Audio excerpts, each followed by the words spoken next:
Hello and welcome to today's episode of The Insider, brought to you, just for a change, by Vanishing Inc. My guest today headlined at Harrah's Las Vegas for 22 years. 2 shows a day, 5 days a week, and magicians all round the world take it as a pilgrimage to go and see him whenever they visit Las Vegas, and quite rightly so. It's the very talented Mac King. Mac, how are you this morning? I'm great. I'm sitting here, I feel like Mecca. It's very nice. Yeah, it is. It is. I certainly did it.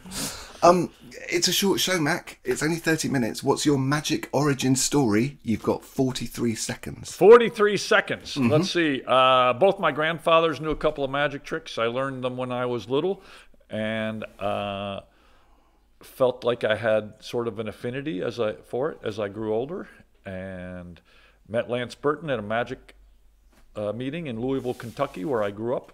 And he and I started doing magic shows together when we were like 17, and I worked and worked. He and I did 21 shows a week, 7 days a week, at an amusement park in Louisville, or outside of Louisville, Kentucky. And then went on the road doing comedy clubs, and then landed in Las Vegas. Take us back to Louisville. And describe Mr. Caulfield's store for the listeners. So it was a pilgrimage. I mean, speaking of, making a pilgrimage, it was in downtown Louisville. We didn't live close by when I was very young. And so it was it seemed gargantuan. It was 4 different storefronts, but only, a counter and 2 counters really. So like 12 feet maybe of this store was magic, but shelves and counters and a guy back there who knew every one of those tricks, right? I mean, it was amazing. When you're, first time I went, I was probably 9. And so, just to see these things. But everybody who's listening to this is familiar with that, right?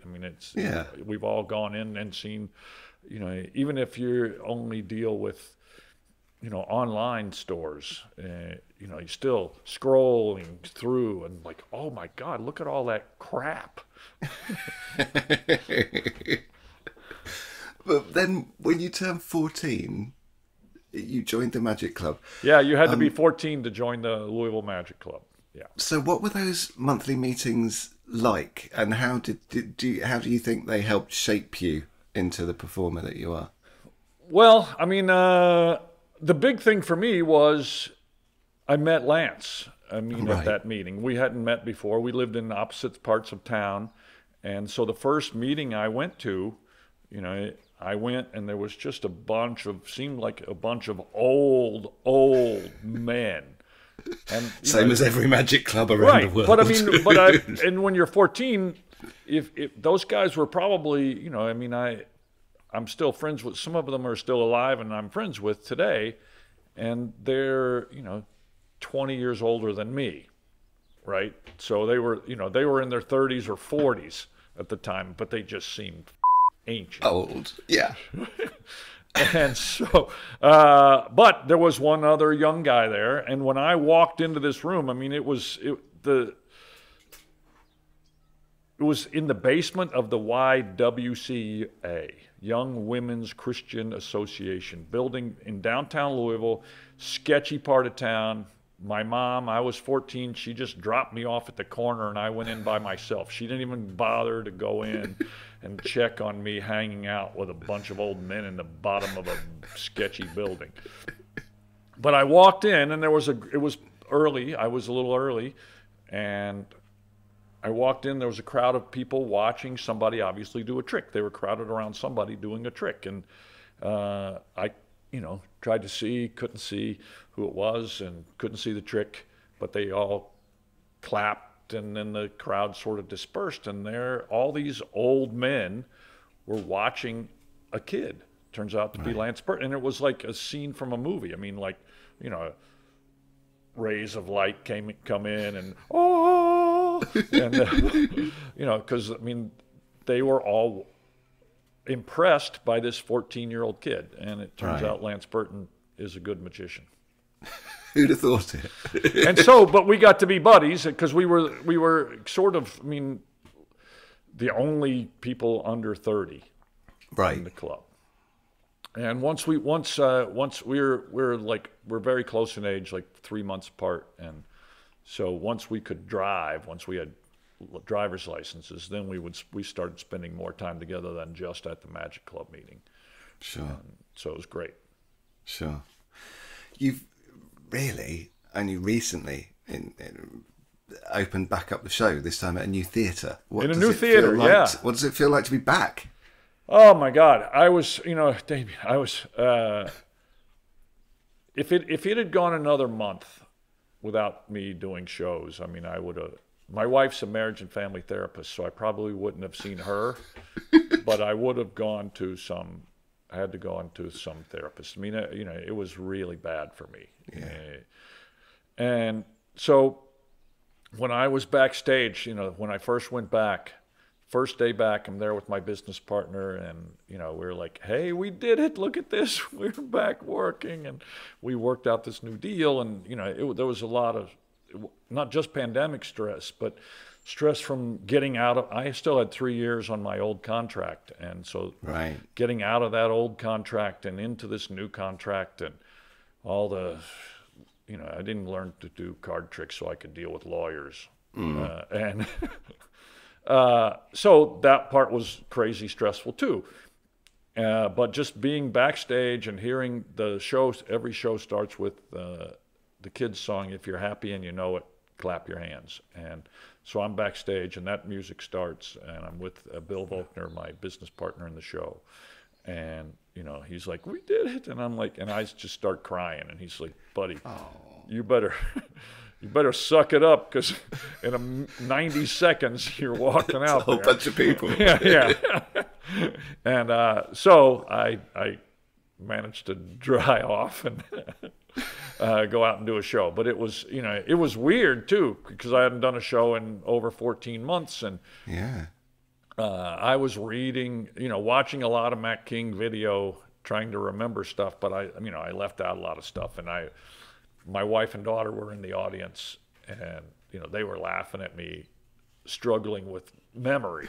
The trick part, the physical trick part, sort of muscle memory carried me through, but the other stuff, and I'd practiced and practiced too. Turns out I don't usually practice the show because I'm doing it all the time. But of course, yeah. So I was set up here in our little game room, and just doing it over and over again for a camera. It was a joyful occasion. And so now I've been back for a couple of months, and I really love this new room. It's set up. They had, a couple of years ago, they completely remodeled this room, sort of to the specifications of Hans' clock. Hans was in that room, and so they spent a lot of money on lights and sound and revamping, video wall, which I've never had before, and all this other stuff. So, but the audience is set up like a comedy club. It's mostly flat. The first 200 and something people are just flat and shoulder to shoulder, and then there's a small raised area in the back and larger raised areas on the sides, and so people are packed in. But the stage is not like a comedy club. The stage is like like I said, Hans Klock did his illusion show there. So Right. It's fully functional, more functional, that more lights, more gewgaws, and there's a wind machine, which I'd never, that they put in the stage for Hans, which I've managed to figure out a goofy joke for. So it turns out to be a good move, I think. Absolutely. Now, in researching this, I was looking at previous interviews with you, and everybody asks you about the secret of your longevity, and you joke that it's an inexpensive show, but there is some truth to that, right? Well, yeah. I mean, we have a saying at my house, my wife and daughter and I, that many things serious are often said in jest. But yeah, so I've made that joke, but there is, like you said, some truth to it. I mean, I think, you know, when I moved, ticket prices have gone up too, which I was leery of, but it seems to be okay so far. Yeah. It's still inexpensive compared to any other magic show in town. Yeah, really. yeah. So but I think partly the longevity is, I mean, I don't want to sound too braggy, but I mean, there are many layers to the show, right? I think if you watch it a second time, you see something that you didn't see the first time, and the same with the third time. And because there's so much genuine audience participation, those people aren't just props or, you know, I try to leave a lot of room for real interaction. So also no two shows are the same in that regard. So I think I get a lot of people that come back and bring their friends, and so I think that's another secret. It's not just the price; there are other things, but certainly I think certainly the price has something to do with it. It helps. It helps. Talking of secrets, can you tell our listeners some of the famous magicians who have been in the bear suit? In the bear suit, let's see. Famous magicians. There's only Lance Burton is the only famous magician who's been in the bear suit. Vinny Grasso. Is he famous? I don't know. Yeah. No. Okay. Famous if you're a magician. Famous. So Vinny's been in there. Mike Caveney. Has done it. My wife is waving to me and blowing kisses. I think they're for me, but they could be for you. Well, maybe she likes the accent, Mac. I get that. That's right. That's right. It's like the Love Actually thing when you come. Absolutely. I'm actually from New Jersey. I just put this on. So I'm trying to think if there's anybody. Those are the. That's some good names, man. That's some good names. How do you make magic play for kids and adults at the same time? Do you sit there and think, oh, I need to put a beat in here or a bit in here for the kids and then a bit for the... Is there some science behind it? No. I don't mean... Maybe there is, but not consciously. For me, I'm not thinking about kids at all. Right. So I'm thinking of a clean...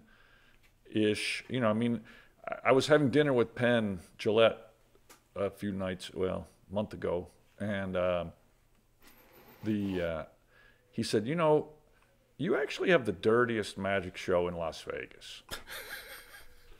Because you're pulling Fig Newtons out of the fly. There's so much innuendo, and so, you know, I mean, I groped myself more than once in the show. I pull a card out of my pants and then I ask a woman to smell it. I come close to saying foreskin. I had a discussion about this with John Archer, and we were talking about, you know, getting close to the line or crossing the line of what's acceptable. And, you know, he said something that I really think sums it up really well. You know, if you don't walk up to that line constantly, then the line gets pushed back toward wherever you are. I'm maybe saying that incorrectly or not exactly a direct quote, but the idea being, you know, you've got to keep pushing it, or eventually it settles into wherever you settle. Right. Yeah. During the lockdown, you scratched a performing itch by starting up Don't Everybody Leave. Oh, yeah. Is there going to be a season 2? I don't know. I mean, I had a great time. You know, it started, you know, I mean, I have a group of like 6 friends who we gather, you know, pretty regularly, once a week or more so, and play croquet in my backyard, or did before the pandemic. And then we found a miniature golf on the Oculus. So virtual mini golf where we could chat. Because the croquet is, I mean, it's an amazing strategy game, but also it allows for a lot of, screwing around, chatting, and, goofing off. And so that virtual mini golf sort of scratched that itch. And I was like, you know what? We have so much fun with each other. I think it would be interesting maybe for people to, add another, each viewer becomes one added person into the thing, right? So it's, instead of a group of 5 or 6 of us, it's a group of 7. Each person who's watching becomes sort of a member of that little group by themselves. And so it was an interesting experiment. I really loved doing it, and it did scratch that itch to be able to get together with my pals and goof off and chat. And so, I mean, we put it out there, and, we didn't get a ton, it's like 1,000 views an episode or something. It wasn't, a runaway success, but it was really fun to do. It was fun to but watch, everybody, there were 6 of us, right? And so there are 6 of us who were not working. And now there are 6 of us who are working in 6 separate places. Sure. So getting us all together, for the 2 or 3 hours that it takes to make an episode at the same time is logistics. Tricky. So we did the last couple we did here in my house, or one in Vinny's house, and sort of, in person, and that was fun too. But I don't know, we're all working, and if it had sort of caught on crazy and had 10,000 subscribers or whatever, then we might, I have one quick question about the show, which is just my own personal interest. You've got a copy of my 7-year-old's favourite book, The Book with No Pictures, on the bookshelf in pride of place next to Max's Mind Games, and below a book about pancakes. Why have you got a children's book on your bookshelf? I'm just curious. Well, it's, I really like that book. First of all, it's a great book. It came out too late for my daughter. My daughter's 21, and a big part of, I read to her every night. Same. And she would say, and she would be embarrassed to say that, to hear this out there in public. But not just when she was little, but when she was in high school too. And that was lovely. So I'm a big fan of literacy. I do a book drive here in town every year for a month, and then I go to at-risk elementary schools and I read books and then do some magic tricks and talk about literacy, and every kid goes home with a book. Wow. And so that's one of the ones I read for the younger. It's usually when I go to a school, it's divided into 2 assemblies, the youngest ones and then the older ones. And so for the younger ones, that book is really fun to read, out loud. It really is. I will put a link to it in the show notes for anybody who ever reads to people under the age of, 10, probably. Still funny. Right, yeah.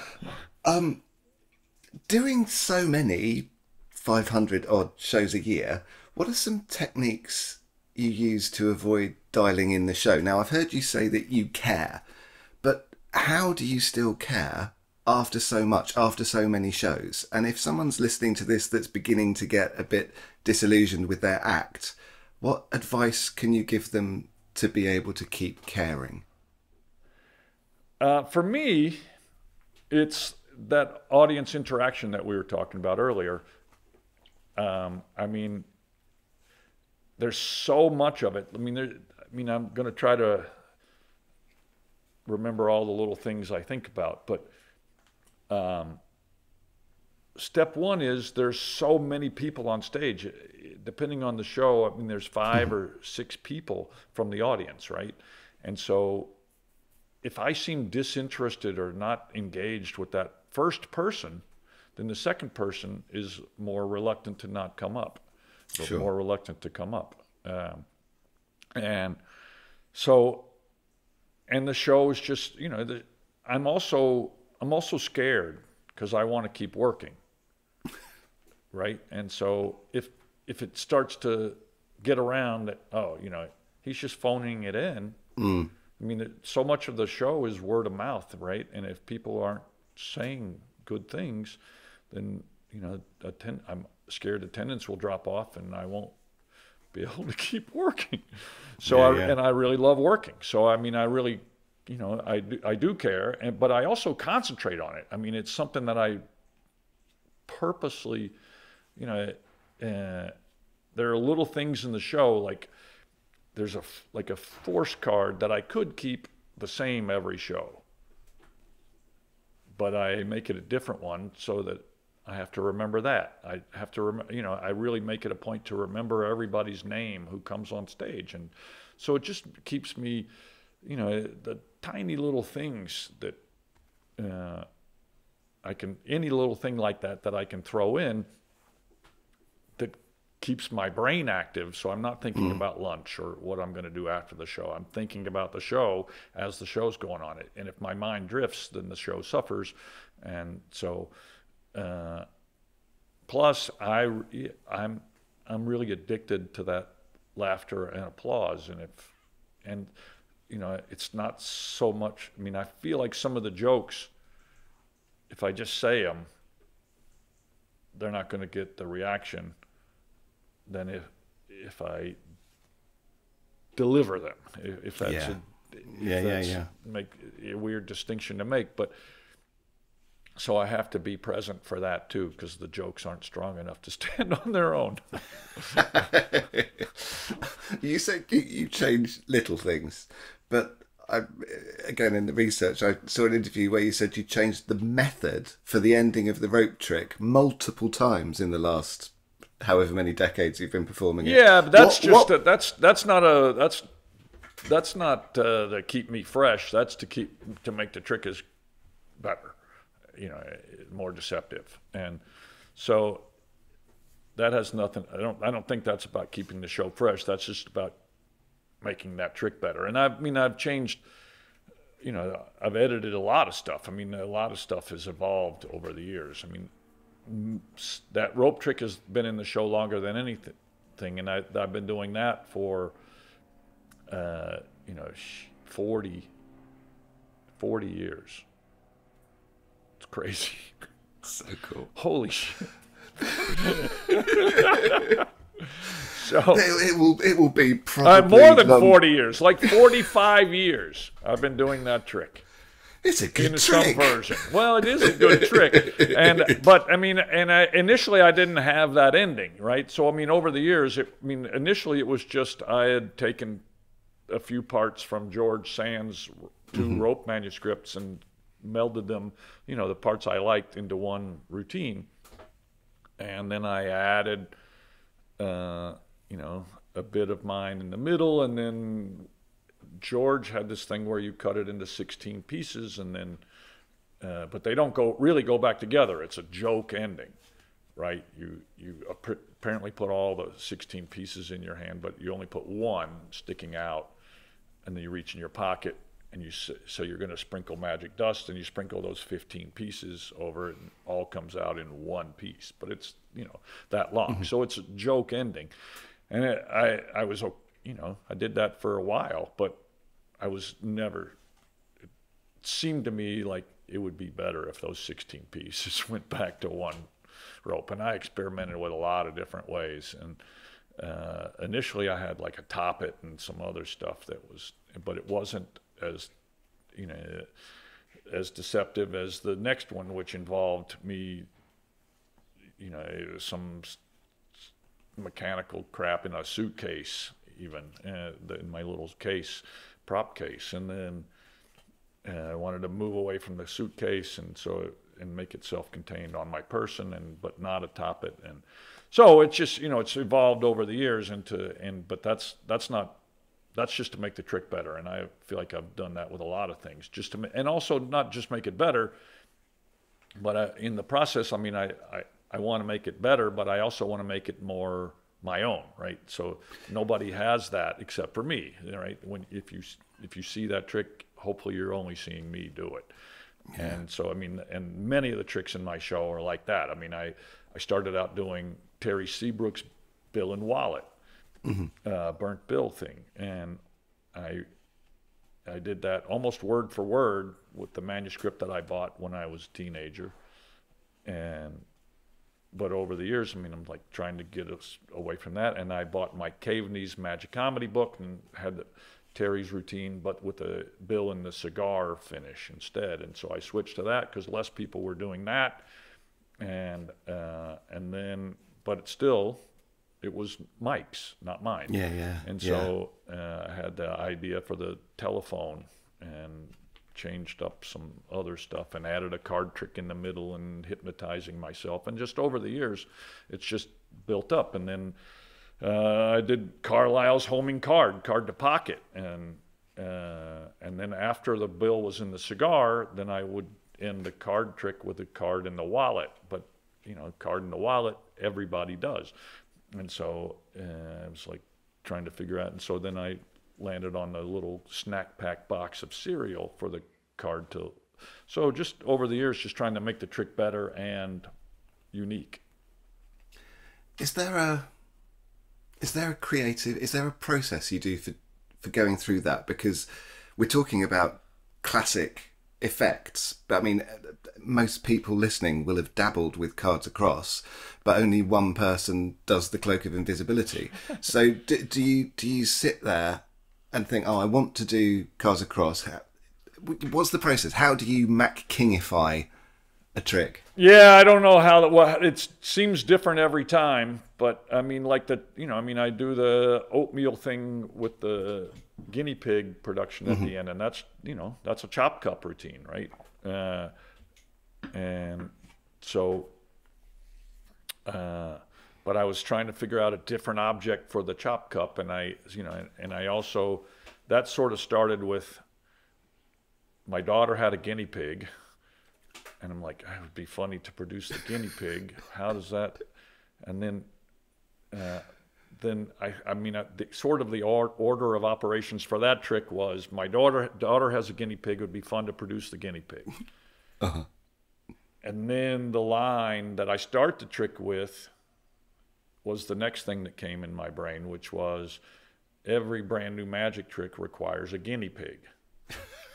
Right? So I say that at the beginning. So I thought that was a nice way to bookend it. I would start by saying that, and then, so that's like a callback to produce the guinea pig at the end.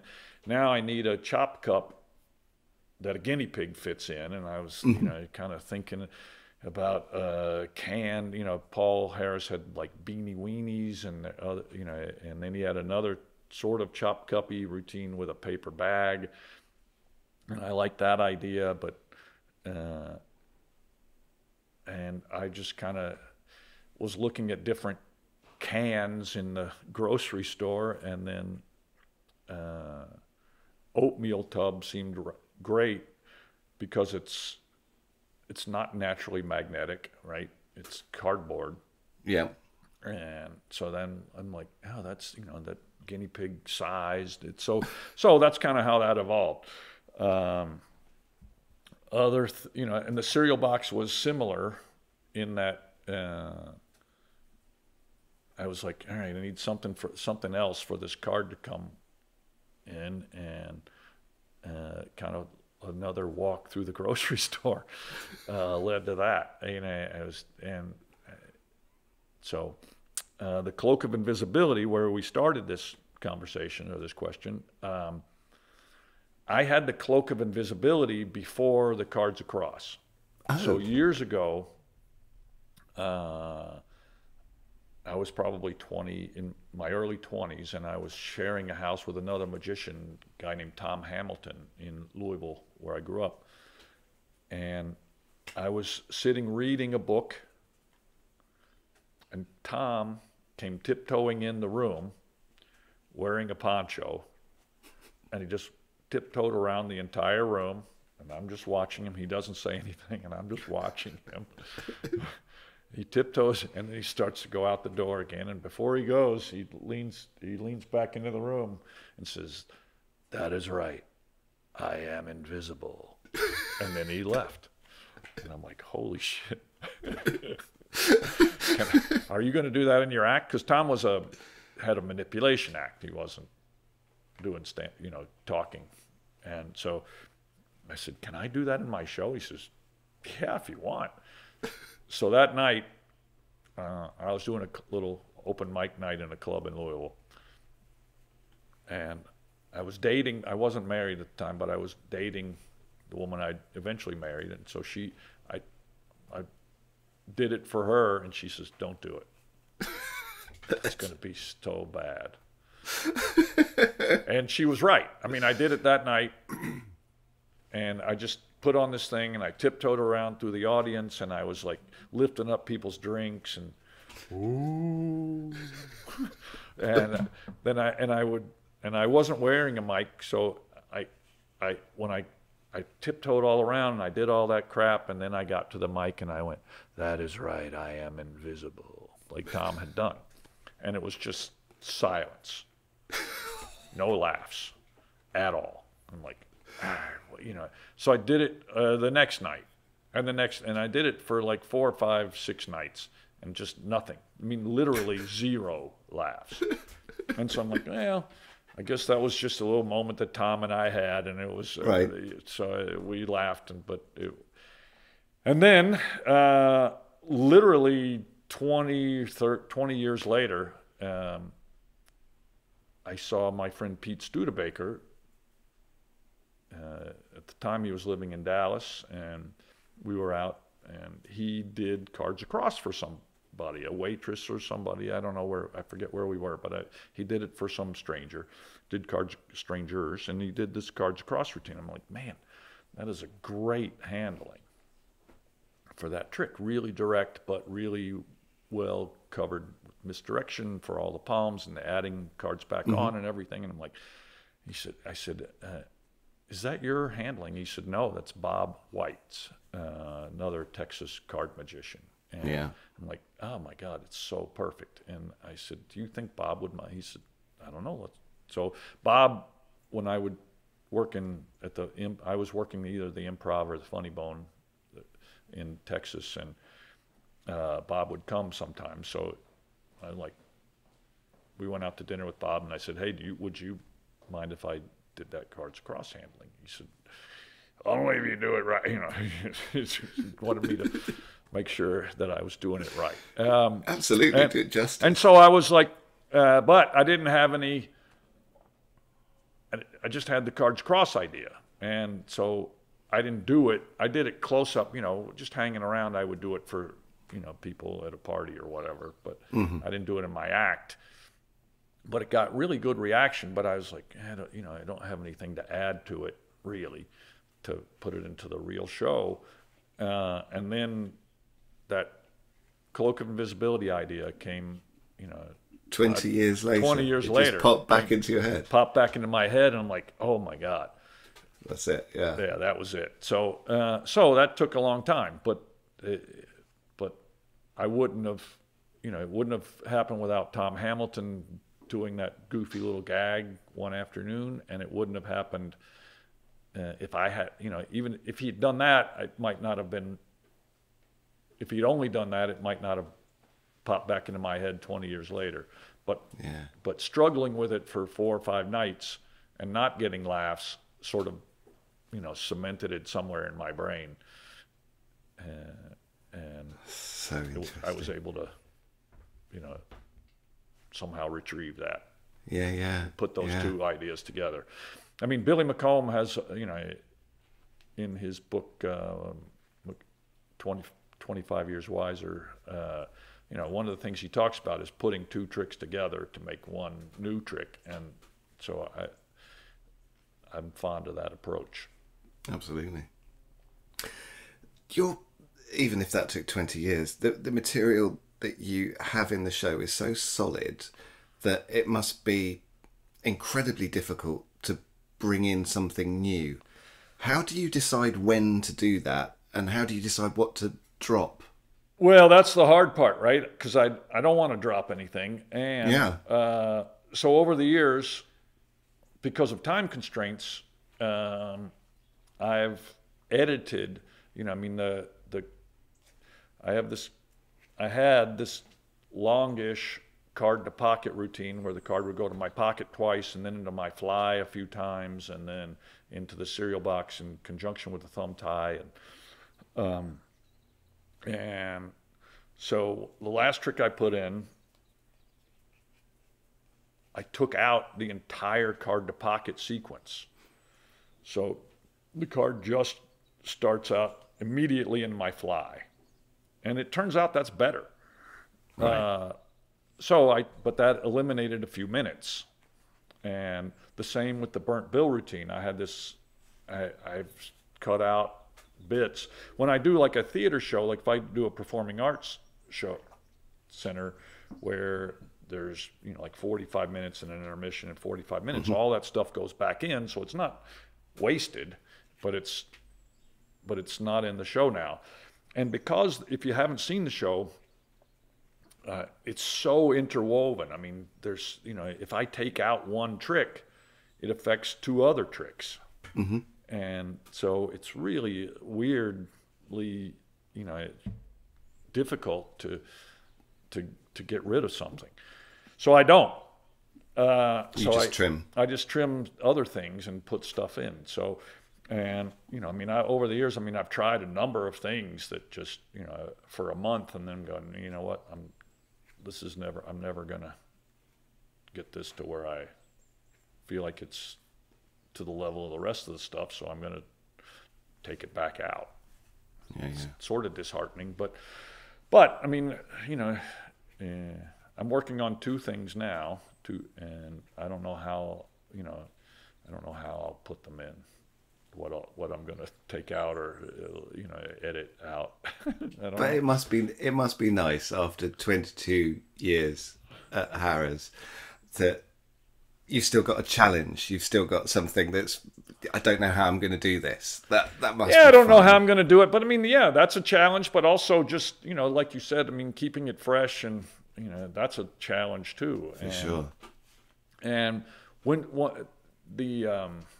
you know, not to dwell on this too much, but I mean, when I reopened, I was on the same schedule as when I reopened at Excalibur, I was on the same schedule as Harrah's, and things were going along pretty good. And then they instituted a mask mandate for everyone. Prior to that, it was vaccinated folks didn't have to be masked inside. Right.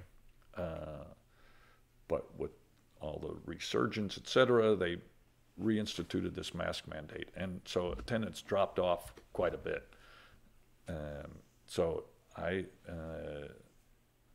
made the decision to just go to one show a day temporarily. And it's like hardly working.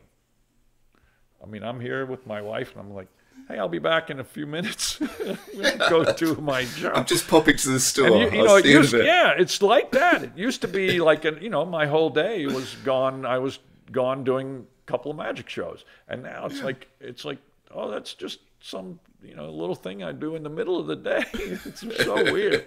And I like it in that I'm getting other stuff done, but I really I miss doing 2 a day. I can but imagine. we'll go temporary. It's tentatively scheduled to go back the last part of November to 2 a day. We'll see. Hopefully, it'll warrant it. Hopefully. I just had a question that I was thinking that the listeners might be interested in. That you were working back in Louisville, in Kentucky. You were doing comedy clubs, and you were a middle act. And what was that? 15 minutes, maybe. 30. 30. Okay. So how do you go from your 30-minute middle act to a one-man show? What's that? Well, I mean, at first, I was doing, so I did that 30-minute middle act in these clubs. And so, I mean, I had sort of my goal at that point was to be,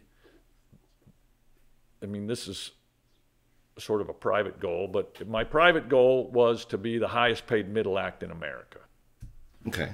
And so I don't know, I mean, there's no way to know, but that was just what I was shooting for. And so, and, you know, I saw, you know, or I heard from the, you know, comedy club bookers, you know, there's a couple of big chains, the Improv and the Funny Bone, that were the two big chains around the U.S. at the time. And so I heard in my dealings with those bookers about middle acts begging to be moved up to headliners, begging, you know, and I'm like, all right, that pisses them off. And they hear it all the time from these guys. So I'm not ever going to ask to move up. I want them to ask me. And also I'm not really much into the business side of being a magician. I'm bad at it. But it did occur to me that if they ask me to move up, it's better than if I ask them to move up. Sure. And so and that eventually happened. I mean, one of the sort of events that, you know, snowballed into me moving from middle act to headliners was I do this thing where I say the show is over, but I have one more as an encore if you'd like to see it. And then the audience, I divide the audience and they chant, Mac King, Mac King. And I come back and do one more trick. So I was doing that as a middle act. And so in a club in Missouri, here in the U.S., 10 minutes into the headliner, after I was done, he was kind of struggling, and the audience started chanting, Mac King, Mac King. I felt terrible. I can imagine, and man. elated. Too. Secretly, like, I feel bad for that guy, but it's like, you know, the manager of the club is in the room, and so the next day he calls me and says, "Hey, do you have enough material to close the show?" And I said, "I think so, yeah." So they switched us, and so then it was that way from, you know, I mean, I still had a number of middle act spots booked, but everything I booked from that point on was a headline spot. So I already, you know, so that was like 45, 50 minutes. And so I already had, when I came to Las Vegas, before I had my own show here, there were 3 clubs here in town that I would headline. And so I already had sort of a pretty good amount of time. So the secret really is you were very good. Yeah. So listeners, just be good. That's all there is to it. Be really good. I mean, I feel like I do have an affinity for what I'm really lucky that I think what I seem to have an affinity for is something that I really love. Sure. And I think, you know, I mean, we've all seen people who really want to be professional magicians who you see them perform and you go, I don't know, no matter how hard you try or work, how much better you're going to get. I mean, you'll certainly get better the more shows you do, most people do, but there are people who just, you know, it's, you know, I mean, it's like I'm never going to be a concert pianist because I don't think I have that anywhere in me. Yeah. And so I think the same is true for magic. And so I think I'm really lucky, you know, that those two things lined up. Absolutely. What excites you about magic today, Mac? Well, I mean, I see a few people. I mean, it's, you know, there's all these doomsayers like, you know, oh, magic, you know, these young people, they like all they want to do is do tricks on the internet and blah blah blah blah blah. Or they don't do any tricks. They just want to juggle or whatever, And I like watching those guys who just want to juggle. I mean, I find that really fascinating and interesting, and skillful, and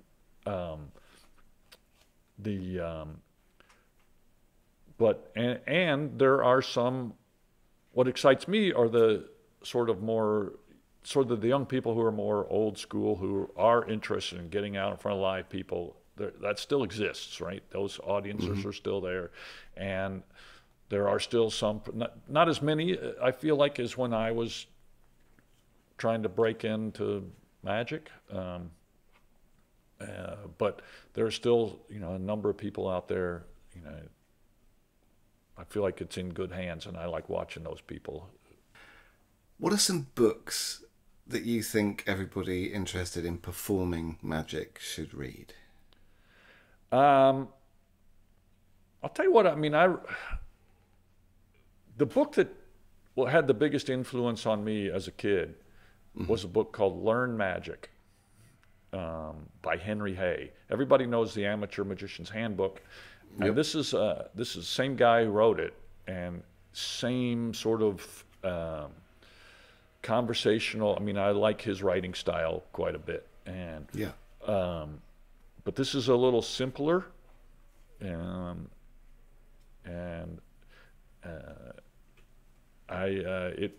was a book that my grandfather, my mom's dad, had on his shelf at home, and so I think that's another thing that I had that when I was like 8, 9, 10. So I would recommend that. There's a book that's not out yet that I was privileged to read a pre-publication copy called Stage by Stage by, hold on.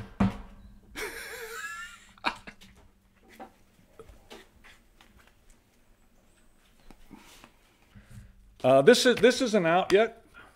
John Graham's Stage by Stage. Okay. And but it's a Vanishing Ink publication. Oh. That was smooth. I didn't even ask you to do the plug. Yeah. Well, I wrote the back cover blurb. So John Graham is a good friend of mine.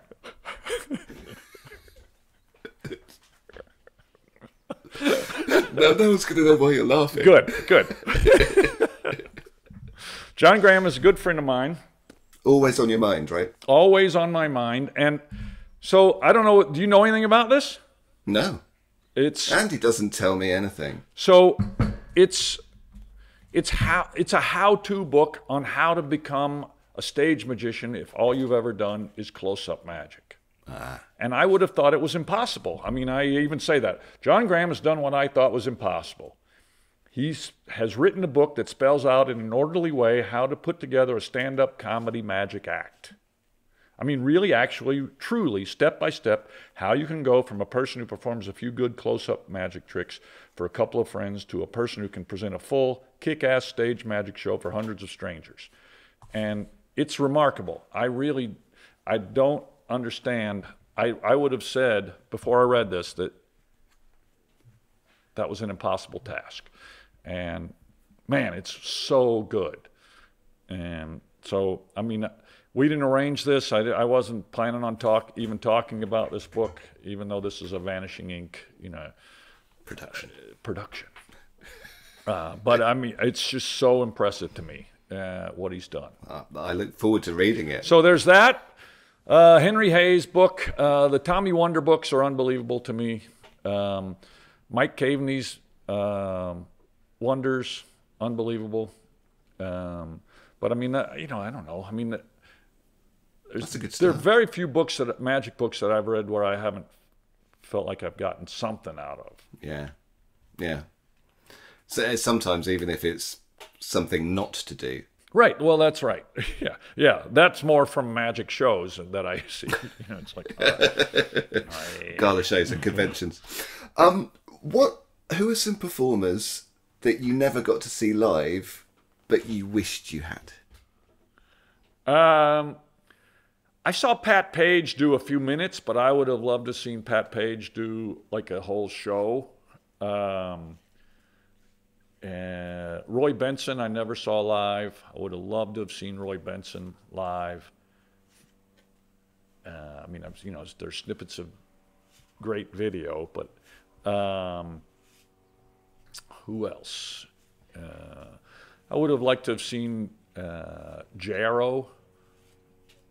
You know, I mean, you know, the bits of stuff that I've read about him and some jokes and stuff that he did.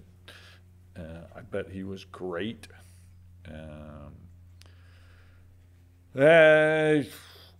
Willard, I would have loved to have seen live. I mean, you know, I've seen, you know, you hear how great his show was, and then you see some props, right? And you go, well, that's a piece of crap. But you know, I bet he was riveting. I don't know who else. Thurston, I would have liked to seen. I would have really liked to seen Blackstone Sr. Yeah. That's a good list, man. Yeah. It's a good list. Mac, we are out of time, but we always end the show with 4 quick fire questions. Uh-oh. Bang, bang, bang, bang. Are you ready? We'll see. Favorite pizza topping? Anchovies. Favorite movie? That varies all the time. Let's go with Double Indemnity. Favorite person or people that make music? George Clinton. And finally, who would you rather fight? 1 massive Andy or 100 tiny Joshuas?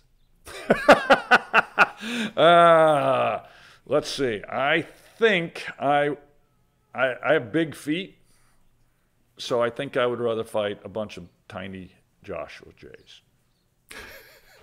Mac King, thank you so much for giving us so much of your time this morning. I really, really appreciate it. Oh, are you kidding? Thank you. It's a delight to be on here.